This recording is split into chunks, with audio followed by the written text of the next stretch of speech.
Welcome everyone to this short introductory reflection with a few points that will help us to hopefully enter more fully into the NCRE, this 14th NCRE, of holding hands while walking with the youth. I was asked just to speak a little bit about synodality and discernment, especially as we're using the synodal process, and really just an emphasis on what it means to listen to the Spirit, and to share that as a way of offering some reflections to hopefully guide us through this process.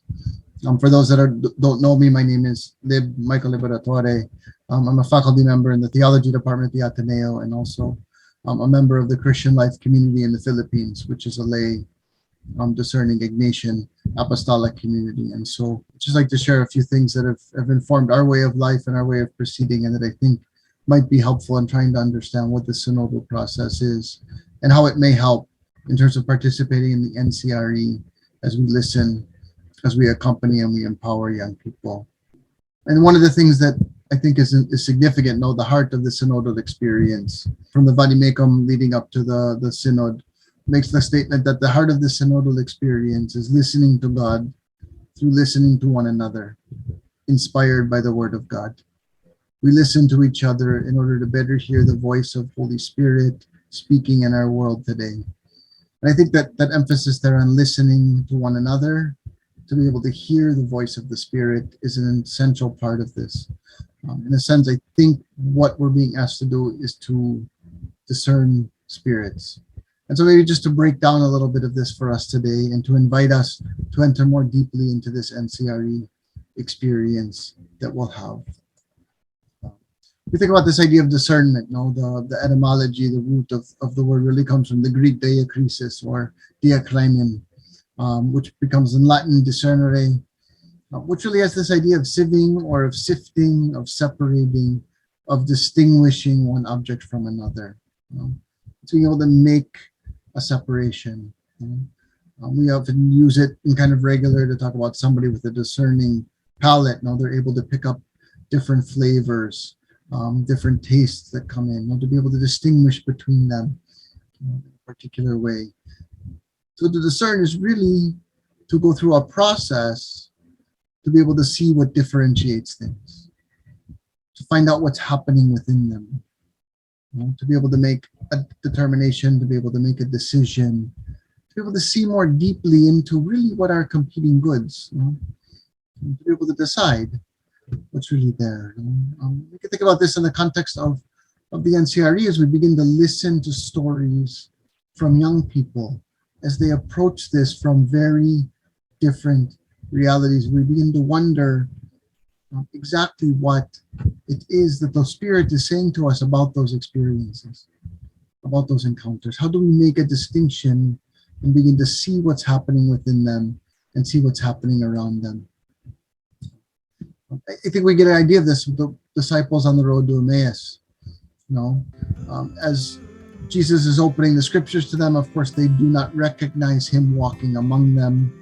We know this has often been used as a model of journeying with people in catechesis, of journeying with people in the spiritual life. They come to the recognition that as they reflect on what Christ was saying to them, they say, were not our hearts burning within us while he was talking to us on the road, while he was opening the scriptures to us? Were we not being moved? Were we not being drawn?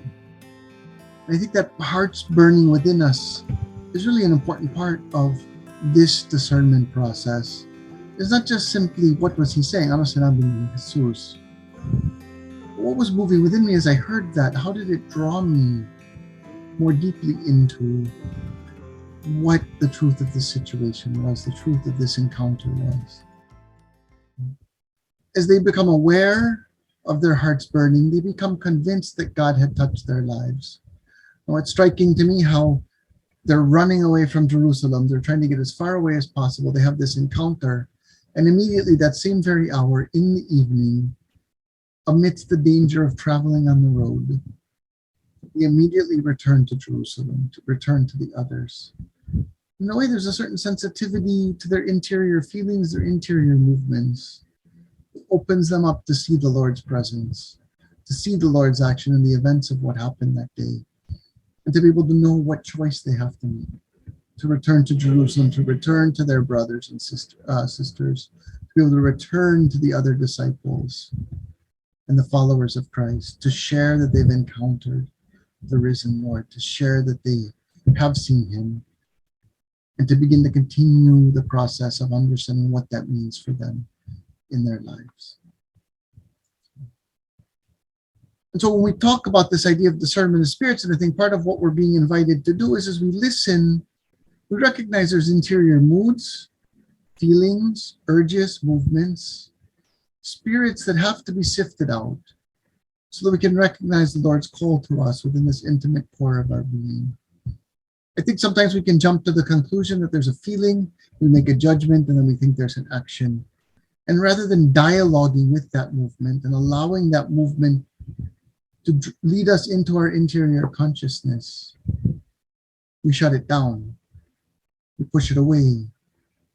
Sometimes we listen to stories and we say, no, that's not the way it is. No, we shut it off and we push it aside. Very often, I think when we hear young people talk about the issues that affect them, it's very easy to say, no, that's an immoral life, or that's not important, or that's not significant, and we shut it down. But the question I think that discernment wants to say is, wait, why am I reacting? Why am I being moved? Why do I have this response within me? And what's happening here? What's the Lord trying to reflect and to say to me and to be able to lead me to?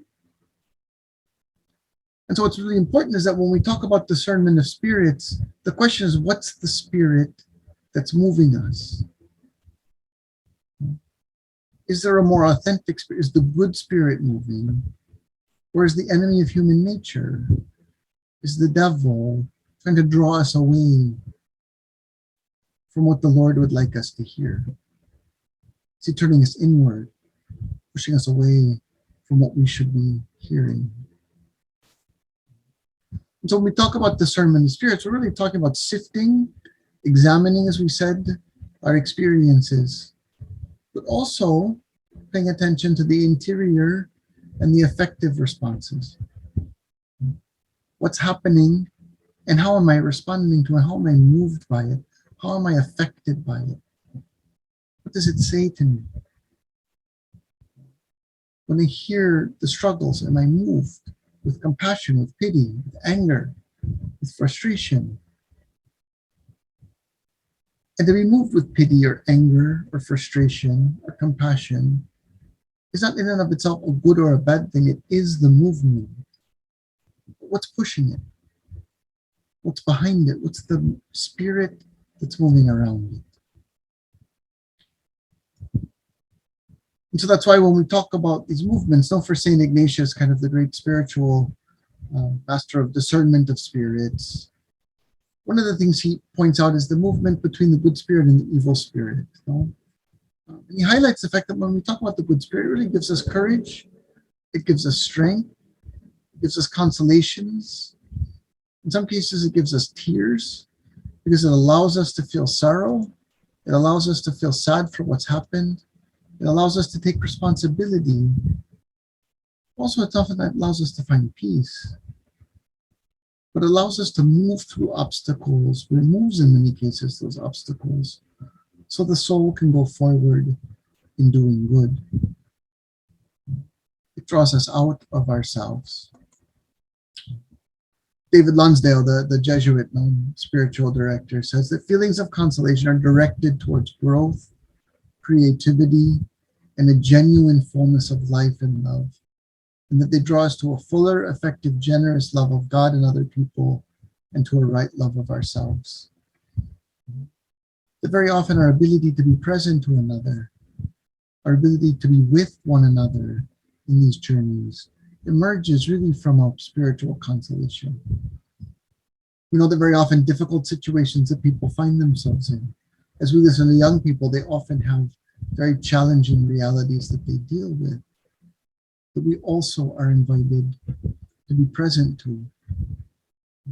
And spiritual consolation, the movement of the good spirit, often opens us up to new ways of being present to one another, to be effective with one another. And even in those moments when we're called to maybe challenge one another, it's to do so in a way that leads to greater generosity and love, and not which shuts down, separates, or marginalizes people. But at the same time, we also know on the other side, there's an evil spirit at work that harasses, it gives us anxiety, it can afflict us with sadness, raises obstacles backed with faulty reasoning that disturb the soul and prevent it from advancing. We come to rationalize. We've often had conversations with people in which we know that they're making bad decisions in their lives. They've convinced themselves it's good. And listening objectively, the reasoning doesn't make sense. But also within ourselves, how easy it is to judge another and rationalize it because we say, well, they're living an immoral life, so therefore they're bad.